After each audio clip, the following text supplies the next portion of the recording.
கன்னி மரியின் வயிற்றில் அவதரித்தவரே, எனக்காக மனிதனாய் புவியில் வாழ்ந்தவரே, அன்பின் ஒளி தந்தவரே, அருளின் வழி காட்டினீரே. உம்மை காண என் மனம் ஏங்குதே இயேசுவே.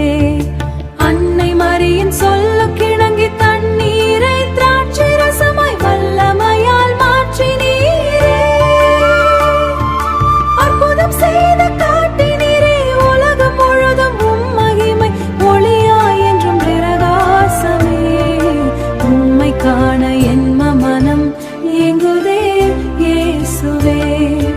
ஏழைகள் குரலை கேட்டவரே, ஏங்கும் மனதை தொட்டவரே, நோய்களீக்கி அருளாலே நம்பி வாழ்வு தந்தவரே,